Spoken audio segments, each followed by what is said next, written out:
আসসালামু আলাইকুম। কেমন আছেন সবাই? আশা করি সবাই অনেক ভালো আছেন। আর আজকে আমরা শিখব নবম দশম শ্রেণীর সাধারণ গণিত বইয়ের অনুশীলনী 12.2 থেকে 1 নম্বর প্রশ্নটা। তার প্রশ্নটা এখানে দেখতেই পাচ্ছেন। প্রশ্নটা বলছে প্রতিস্থাপন পদ্ধতিতে সমাধান করো। আমরা জানি এই ধরনের অঙ্কগুলো কিন্তু বেশ কয়েকটা পদ্ধতিতে সমাধান করা যায়। যেমন প্রতিস্থাপন, নির্ণায়ক, অপনয়ন, বজ্রগুণন সবগুলো পদ্ধতি প্রয়োগ করে কিন্তু আপনি এই অঙ্কটা সমাধান করতে পারবেন। কিন্তু এই প্রশ্নটা যেহেতু উল্লেখ করছে যে প্রতিস্থাপন পদ্ধতিতে সমাধান করো, সুতরাং আমরা প্রতিস্থাপন পদ্ধতি ব্যবহার করে এই সমাধানটা করব। তাই আশা করি যদি ভিডিওটি সম্পূর্ণ দেখতে পারেন তাহলে এই ধরনের সমস্ত অঙ্কগুলো কিন্তু আপনি একটা নিয়মে করতে পারবেন। তো চলুন একটু দেখি। প্রথমে দেখুন 7x 3y 31, আর নিচে আছে 9x 5y 41, তাই না? তাহলে এইটা দুইটা রাশি, কিন্তু বীজগণিতিক দুইটা রাশি।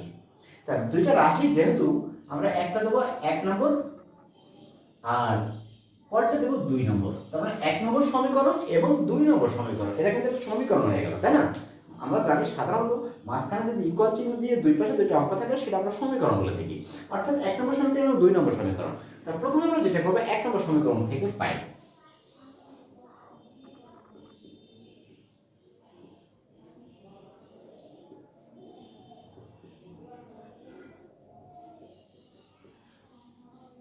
এক নম্বর সমীকরণ থেকে পাই সেটা আমরা প্রথমে বসিয়ে নেব 7x 3y 31। এটা কিন্তু আমরা পুরো অঙ্কটাই বসিয়ে নিলাম। এখানে আপনার প্রথম কাজ হচ্ছে x এর মানটা বের করতে হবে যে কোনো কৌশলে। শুধুমাত্র x টা বাম পাশে রাখতে হবে ইকুয়ালে, আর বাকি অঙ্কগুলো সবগুলোই আপনাকে ডান পাশে ট্রান্সফার করতে হবে। সেটা আমরা কিভাবে করব একটু খেয়াল করে দেখুন। বা চিহ্ন দিলাম, 7x টা এখানে রাখলাম, ইকুয়াল দিয়ে যেটা আছে 31 ওটা আমরা বসিয়ে নিলাম। এই 3y টা যদি এখন বাম ডান পাশে চলে যায়, এখানে আছে মাইনাস, এই পাশে যাইলে হবে প্লাস 3y। বাস এখন দেখুন x এর সাথে 7 আছে, 7টা আমরা ওখানে ট্রান্সফার করব। কিন্তু x এর সাথে 7 কোন আকারে আছে, অর্থাৎ গুণ ভাগ যোগ বিয়োগ কোন ভাবে আছে? যোগ থাকলে হয় ওপাশে গেলে বিয়োগ, বিয়োগ থাকলে হয় যোগ, গুণ থাকলে ভাগ হয়, এটা মনে রাখতে হবে। আর ভাগ থাকলে গুণ হয়, সেটা আর গুণ হয়। আচ্ছা, এখন আমরা যেটা করব দেখুন, x এর মানটা যদি আমরা শুধুমাত্র রাখি তাহলে এখানে আমাদের চাইলে এটা উঠাই দিতে পারি, অর্থাৎ দেব দেওয়ার পরে যেহেতু লাইনের পরের প্রয়োজন নাই, তাহলে এটা নিচে চলে যাবে, ভাগ হয়ে যাবে, অর্থাৎ নিচেই ওই 7। এটা দেব আমরা 3 নম্বর সমীকরণ। কেন এখানে নিচে দিলাম? এটা নিয়ম যেখানে গুণ আছে তার মানে ভাগ হবে, সেটা কার সাথে ভাগ হবে? ইকুয়াল আর ডান পাশে যতগুলো অঙ্ক আছে সবার নিচে করবে। ক্লিয়ার জিনিসটা? আশা করি ক্লিয়ার। এখন x এর মান পেয়ে গেলাম এটা। তাহলে এই x এর মানটা এখন আমাদের যেহেতু প্রথমটা কি 1 নম্বর সমীকরণ দিয়ে কাজ করছি, এখন করব কি 2 নম্বর সমীকরণে বসাবো এই x এর মানটা। এখানে লিখব 3 নম্বর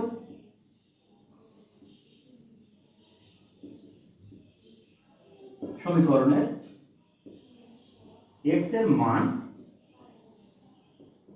2 নম্বর সমীকরণে বসাতে পাই। আপনারা লিখে নেবেন 3 নম্বর সমীকরণে x এর মান 2 নম্বর সমীকরণে বসাতে পাই। আমার বোর্ডে জায়গা না থাকলে লিখতে পারলাম না, আপনারা পারলে এটা লিখে নেবেন।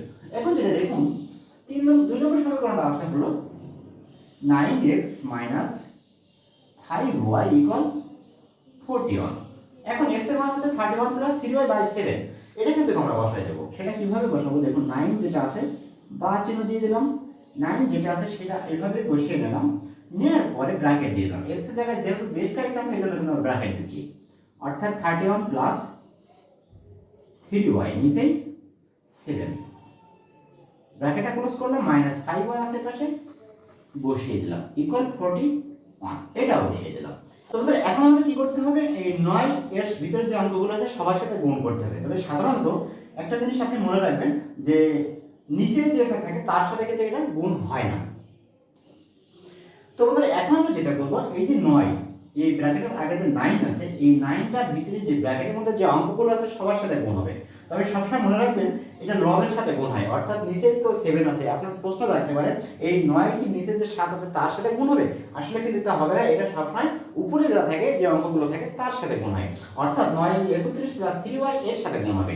আর সেটা যদি আমরা গুণ করি তাহলে আমাদের জিনিসটা এইভাবে দেখুন, 9 কে 31 দ্বারা আমরা যদি গুণ করি, অর্থাৎ 9 কে 9 3 9 27, সাথে কিছু 9 প্লাস 9 কে 3 দ্বারা গুণ করলে 3 9 27y, নিচেই ওই যে নিচে 7 আছে সেটা বসিয়ে নিলাম, -5y বসাতে অর্থাৎ 41 সেটা বসিয়ে নিলাম। এখন আপনারা যেটা করতে হবে, এটাকে 5y থেকে বিয়োগ করতে হবে, অর্থাৎ এই অঙ্কটা থেকে 5y বিয়োগ করতে হবে। কিন্তু একটা এটা যেহেতু ভগ্নাংশ আর এটা কিন্তু একক সংখ্যা আমরা বলে থাকি, সাধারণত এটা থেকে এটা যদি আমরা বিয়োগ করি অবশ্যই সেটাও লসাগু প্রক্রিয়ার মাধ্যমে আমাদেরকে বিয়োগ করতে হবে। তার জন্য আমরা প্রথমে যেটা করবো, দেখুন নিচে একটা দাগ দিয়ে দেবো, দেওয়ার পরে নিচে 7 যেহেতু লসাগু, এর নিচে কিছু নাই মানে 7 লসাগু, তো 7 কে 7 দ্বারা ভাগ করলে কত হয় 1 হয়। 1 কে উপরের সাথে যে অঙ্কগুলো আছে তার সাথে গুণ করলে যা আছে তাই হবে, অর্থাৎ সেটাই বসিয়ে দেবো। অর্থাৎ 279 যোগ হলো 27y, এই মাইনাস চিহ্নটাই বসিয়ে দিলাম। এবার আমরা যেটা কাজ হচ্ছে লসাগু 7, যেহেতু এই 7 উপরে এই যে এই অঙ্কটা যেটা আছে ওর সাথে ডাইরেক্ট গুণ হবে। এখন 7 কে 5 দ্বারা গুণ করলে 5 7 35y, তার মানে সরি 35y ইকুয়াল ওই যে 41 আছে সেটাও এই বসিয়ে দিলাম। তাহলে জিনিসটা ক্লিয়ার। এখন ডাইরেক্ট লসাগুর সাথে এটা গুণ করে দিলাম। এখন এই লাইনটা আমরা এখানে যদি একটু কাজ করি সেটা কি করব, দেখুন এই যে 27y প্লাস আর মাইনাস 35y হলো মাইনাস, তাহলে মাইনাস চিহ্ন কিন্তু অবশ্যই বেশি, তাহলে অ্যানসারে আমাদের কিন্তু মাইনাস চিহ্ন চলে আসে। অর্থাৎ এইভাবে এখানে 279 যেটা আছে সেভাবেই বসিয়ে দেবো, দাগটা দিয়ে দিলাম। 279 মাইনাস 35 থেকে 27 যদি আপনি বিয়োগ করেন তাহলে কত হচ্ছে, 5 3 8 8 হচ্ছে কিন্তু, অর্থাৎ 8y নিচে যেটা আছে সেটাই থাকবে, অর্থাৎ 7 ইকুয়াল যে 41 আছে সেটা বসিয়ে নিলাম। তাহলে জিনিসটা বুঝতেই পারছেন। এখন আমরা যেটা করব, দেখুন এই যে ফর্মুলাটা হয়েছে, এখন এর নিচে আপনি ধরে নেন একটা 1 আছে, এই 1 গুণ হবে উপরে যে অঙ্কটা আছে তার সাথে, আর এই 7 গুণ হবে এটার সাথে। তাহলে আমাদের নিচে যে 1টা আছে এটা না রাখাই বেস্ট, তাতে অঙ্কের সৌন্দর্য বৃদ্ধি পায়। এখন আমরা যেটা করব, এটা গুণ করে দিই, দেখুন এটা উপরে 1 এর সাথে গুণ করলে তো তাই হবে, অর্থাৎ 279 মাইনাস 8y ইকুয়াল 41 যদি 7 এর সাথে গুণ করি, 7 কে 7 4 সাথে 28 বা এখন যেটা করবে, দেখুন এই যে 279 আমরা ওপাশে নিয়ে চলে যাব, অর্থাৎ মাইনাস 8y এপাশে থাকবে সমান সমান 287 বিয়োগ হলো এখানে কিছু না মানে প্লাস আছে, এপাশে গেলে হয়ে যাবে মাইনাস 279 বা মাইনাস 8y ইকুয়াল 287 থেকে 279 বিয়োগ করলে কত হচ্ছে 8, 8 হচ্ছে। তাহলে এখানে এখন যেটা করব, দেখুন এখানে মাইনাস 8 আর এখানে y, তাই না? তাহলে শুধুমাত্র y টা এখানে রাখবো আর 8 উপরে নিচে ওই যে মাইনাস 8 আমরা এভাবে বসিয়ে দেব। কাটাকাটি যদি আমরা করি তাহলে থাকছে তো 1 অর্থাৎ মাইনাস 1, তার মানে y সমান সমান মাইনাস 1 আমরা পেয়ে গেলাম, মাইনাস 1 পেয়ে গেলাম।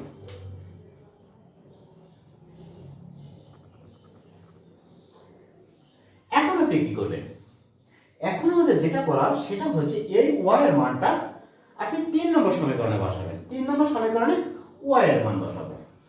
তাহলে এখানে আমরা যেটা করব, y এর মান 1 2 3 3 নম্বর সমীকরণে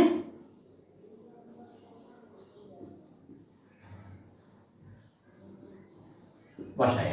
3 নম্বর সমীকরণটা কোথায় আছে, এই যে x 31 3y, x 31 3y নিচে 7 বা x 31 3 ইনটু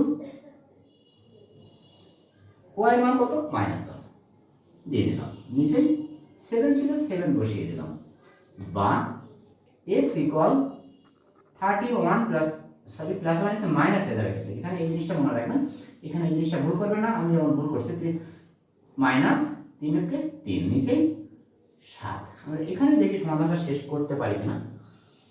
আচ্ছা 31 থেকে 3 বিয়োগ করলে কত হচ্ছে 28 বা x 28/7, তার মানে 4 7 28 4, অর্থাৎ x 4। তাহলে আমরা x এর মান পেলাম 4 আর y এর মান পেলাম 1। এটাই হচ্ছে এই প্রশ্নের উত্তর। তো আমরা উত্তরটা যেভাবে লিখব,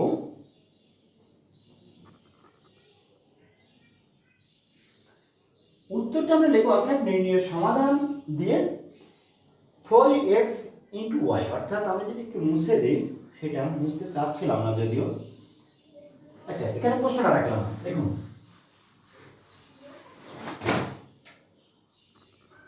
অর্থাৎ নির্ণয় সমাধান x y সমান সমান দিয়ে এক্স এর মান যেটা 4 ওটা আগে মাইনাস 1 পরে, এই টাইপের সমাধান। তাহলে আপনি বুঝতেই পারছেন যদি এই প্রশ্নটাই বলে সমাধান সেট নির্ণয় করো তাহলে কিন্তু সেকেন্ড ব্র্যাকেটের মধ্যে হবে, এতটুকু আপনি মনে রাখবেন, কারণ সেট বললেই আমরা সেকেন্ড ব্র্যাকেটে রাখি। তাহলে নিশ্চয়ই বুঝতে পারছেন। তো বন্ধুরা ভিডিওটি কেমন লাগলো পারলে এখনই জানিয়ে দিন, যদি ভালো লেগে থাকে শেয়ার করে অন্যদের দেখার সুযোগ করে দেন। আর আপনি যদি আমার চ্যানেলটিতে নতুন হয়ে থাকেন তাহলে অবশ্যই চ্যানেলটি সাবস্ক্রাইব করে পাশে থাকা বেল আইকনটি বাজিয়ে অল করে দিতে ভুলবেন না, যাতে আমার পরবর্তী ভিডিওর নোটিফিকেশন সবার আগে আপনার ফোনে পৌঁছে।